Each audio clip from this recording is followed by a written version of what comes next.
नमस्कार, मैं अभिषेक और आप देख रहे हैं राजधानी टाइम्स। आपको बताएं, सतना जिले की रैगांव विधानसभा में इस बार मुकाबला त्रिकोणीय होने जा रहा है। जी हां, इसके पीछे बसपा का यहां चुनाव लड़ जाना है, क्योंकि अगर उपचुनाव की बात करें, जब वहां से कल्पना वर्मा कांग्रेस से चुनाव जीती थी, उस दौरान कांग्रेस और भाजपा के बीच में ही मुकाबला हुआ था। लेकिन इस बार 2023 के विधानसभा चुनावों में यहाँ 3 प्रत्याशी मैदान पर होंगे और यहाँ बसपा का भी अहम रोल होता है। ऐसे में देखना ये होगा कि क्या इसका फ़ायदा भारतीय जनता पार्टी को होगा या कांग्रेस को होगा, या जो भी रणनीति होगी, कैसे ये चुनाव लड़ेंगे, क्या यहाँ का परिस्थिति होगी। ऐसे में आज हमारे रिपोर्टर शिवेंद्र पाठक ने बात की यहाँ से भाजपा प्रत्याशी प्रतिमा बागरी जी से। आइए दिखाते हैं आपको ये वीडियो। नमस्कार दोस्तों, मैं शिवेंद्र और आप देख रहे हैं राजधानी टाइम्स। हम इस वक्त हैं रैगांव विधानसभा में। हमारे साथ प्रत्याशी हैं बीजेपी से प्रतिमा बागरी जी। हम उनसे बात करेंगे। मैडम, स्वागत है हमारे चैनल में। बहुत बहुत धन्यवाद। मैडम, आप पिछले चुनाव में आपको किसी कारणवश हार मिली थी, और पहले का चुनाव और इस चुनाव में क्या अंतर है और किन चुनौतियों आपको क्या चुनौतियां लग रही हैं? देखिए, पिछला जो चुनाव था जो है, तो उसमें मैंने कोई पूर्व से तैयारी नहीं की थी। चुनाव में फील्ड में वर्क नहीं किया था उतना, इसलिए वो सडन जाना और लोगों से संपर्क कम हो पाने के कारण जो जनता जनार्दन उसका एक ड्रॉबैक था। और मेरे को लगता है फिर भी जो 20 दिनों में चुनाव लड़ा गया, उसमें 61,000 वोट अर्जित करना अपने आप में एक बहुत बड़ी कामयाबी है। और चुनाव को जो लड़ा गया बहुत अच्छी तरीके से लड़ा गया और बहुत अच्छे वोट अर्जित किए गए। हार का सामना जरूर करना पड़ा है, लेकिन भारतीय जनता पार्टी ने अपना स्थान बनाने में सफल रही। भारतीय जनता पार्टी ने आपको फिर से दोबारा टिकट दी है, और रैगांव विधानसभा की जनता के लिए आप नया चेहरा थी या पहले से वहाँ कुछ कार्य किया था आपने? देखिए, संगठन में काम करते हुए तो मुझे काफी साल हो गए हैं। 7-8 साल से लगातार मैं संगठन में काम कर रही हूँ, लेकिन जनप्रतिनिधि के तौर पर मैंने उपचुनाव के पहले कोई ऐसा काम नहीं किया था कि लोगों के बीच एक चेहरा रही हूँ। लेकिन उपचुनाव के बाद से लगातार हारने के बाद हारने के दूसरे दिन से जो चुनाव प्रचार ही कहूँगी मैं उसको, कि मैंने ये दृढ़ संकल्प किया कि मैं हार तो जरूर गई हूँ, लेकिन जो 61,000 मत मिले हैं उनके लिए तत्परता से और तन्मयता से काम करते हुए उनके बीच निरंतर अब मैं रहूंगी। एक परिवार के सदस्य के रूप में, उनकी बेटी के रूप में मैं स्थापित होंगी। जो स्थान मेरा उनके घर में नहीं था, उनके घर में स्थान बनाऊंगी, उनके दिल में स्थान बनाऊंगी, और उसको बनाते हुए फिर अगली रणनीति तैयार करते हुए 2023 में अपना प्रस्ताव रखते हुए मैं केंद्रीय नेतृत्व और प्रदेश नेतृत्व को, अपने संगठन को बहुत बहुत धन्यवाद देती हूँ कि उन्होंने पुनः मुझ पर विश्वास जताया है। और निश्चित तौर पर इस बार उनके विश्वास पे मैं खरा उतरते हुए यह चुनाव जीत करके, भारी बहुमत से जीत करके दिखाऊंगी। रैगांव क्षेत्र में जब जाती होंगी तो ज्यादातर समस्याएं क्या लोगों पर मिलती हैं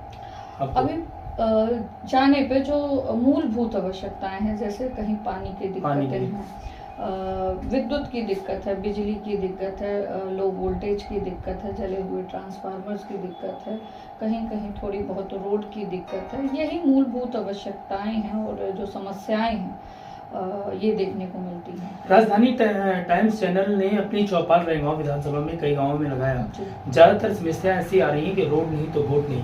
उन गांव वालों को क्या कहना चाहेंगे आप? उनके लिए मैं यही कहूँगी कि आपकी ये बेटी आ रही है आप सबके बीच में, और यदि आप सबका आशीर्वाद मिला और आप सब ने मुझे जनप्रतिनिधि के रूप में अपनी बेटी को चुना, तो जो समस्याएं हैं उनका निवारण, ये रोड जैसी समस्याएं, मूलभूत समस्याएं, ये प्राथमिकता तौर पर दूर की जाएंगी। इस बार बीएसपी भी सामने मैदान पर है। इसमें कांग्रेस तो अभी वर्तमान की विधायक ही प्रत्याशी है और बीएसपी भी है। इसमें से कितना फायदा और नुकसान होगा देखिए भारतीय जनता पार्टी को? भारतीय जनता पार्टी के बारे में पूछेंगे तो रैगांव विधानसभा में भारतीय जनता पार्टी बहुत स्थापित रही है, और जो भारतीय जनता पार्टी के कार्यकर्ता हैं वो बड़ी तन्मयता से और निष्ठा और ईमानदारी के साथ काम करते हुए और उसको खड़ा करने का काम करते हैं। हम चुनाव हारे हैं, लेकिन हमारे कार्यकर्ताओं ने बड़ी मेहनत किया है और 61,000 वोट दिलाने का काम किया था।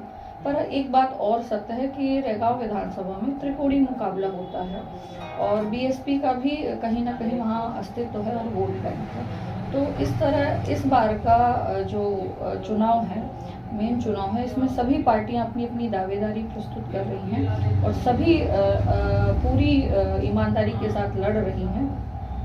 अब ये देखना बहुत रोचक होगा कि किसका क्या पलड़ा भारी हो रहा है, क्या हो रहा है। शायद उसमें उपचुनाव में बीएसपी ना होने के कारण ये भी कह सकते हैं। और मुकाबला अच्छा है, सघन है और इस मुकाबले में लड़ते हुए हमको आगे बढ़ना और जीत को हासिल करना है अपने कार्यकर्ताओं। तो किन मुद्दों को लेकर आप जनता के बीच जाती हैं?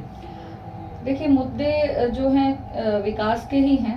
हमारी विधानसभा में अभी कोई बहुत बड़ा प्रोजेक्ट नहीं आया है, तो बड़े बड़े प्रोजेक्ट्स को लेकर भी जाना है। मूलभूत आवश्यकताएं तो सबसे पहले उनको हटाना है जो उनकी समस्याएं हैं, लेकिन उसके बाद बड़े बड़े प्रोजेक्ट्स अपनी विधानसभा में लाने हैं। जो एक बेरोजगारी की समस्या है हमारे युवाओं के लिए, तो वो कहीं ना कहीं उससे थोड़ी सी दूर होगी।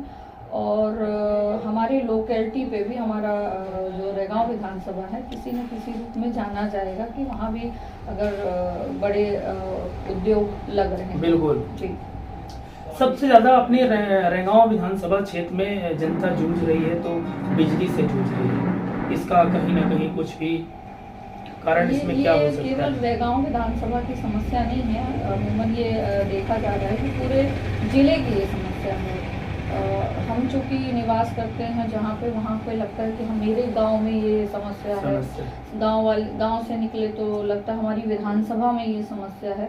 और जब हम जिले में बैठते हैं तो पता चलता है, जब चारों तरफ लोगों से संपर्क होता है तो पता चलता है कि ये जिले की समस्या है। तो कहीं ना कहीं इसमें हम प्रयासरत हैं और अपनी बातों को, जो हमारी जनता की आवाज़ रहती है, जो वॉइस रहती है, उसको शीर्ष नेतृत्व तक पहुंचाने का काम करते हैं और विभागीय अधिकारियों तक भी पहुंचाने का काम करते हैं, ताकि उनको जल्द से जल्द दूर किया जा सके। कुछ तात्कालीन दूर हो जाती हैं, कुछ में समय लगता है। तो जिनमें समय लग रहा है उसको सबसे पहले प्रयास है कि हम प्रदेश नेतृत्व से बात करके उन समस्याओं को दूर करें। और ज़्यादा से ज़्यादा सब स्टेशन की ज़रूरत है, जहाँ सब स्टेशन बन जाएंगे। अभी 5 अंडर गोइंग सब स्टेशन है जिनमें काम चल रहा है, और जैसे ये कंप्लीट हो जाएंगे तो लगभग समस्या ये लो वोल्टेज की और खत्म हो जाएगी बिजली की। ये वोटिंग के पहले किन किन चुनौतियों का सामना करना पड़ेगा आपको? वोटिंग के पहले बस यही बिजली की समस्या है और थोड़ी बहुत पानी की समस्या है।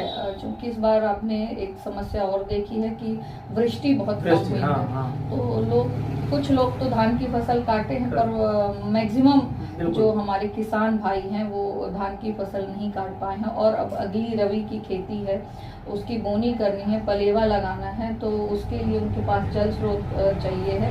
जल स्रोत के साथ साथ बिजली भी चाहिए है। तो सबसे बड़ी समस्याएं, जो चुनौतियां हम लोग के बीच आने वाली हैं, वो यही हैं कि किसान भाइयों को बहुत परेशानी है अपनी अगली खेती को लेकर।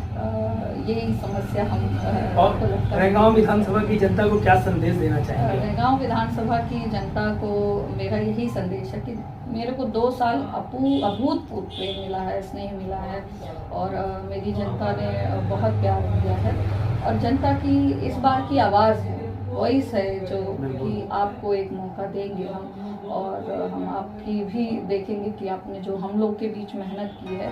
तो अब अगला हमारे रैगांव विधानसभा में क्या नया चेंज आएगा, क्या नया परिवर्तन आएगा, जो आपके आने से आएगा। और वो उम्मीद करते हैं मुझसे, तो मैं प्रयास करूंगी कि उनकी उम्मीदों पे खरा उतरूं। और जनता जनार्दन होती है, उनका निर्णय सर्वोपरि होता है। तो मैं उनसे यही अपील करती हूँ, तो एक बार इस अपनी बेटी को भी मौका दें और मुझे भी अपने बीच काम करने का मौका देते हुए अपना आशीर्वाद दें। यही मेरी उनसे अपील है। धन्यवाद। ये थी हमारी प्रतिमा वागरी जी, और इनका रैगांव क्षेत्र में जनसंपर्क चालू है और जनता के बीच लगी हुई है। धन्यवाद, हमें समय देने के लिए आपका बहुत बहुत धन्यवाद मैडम।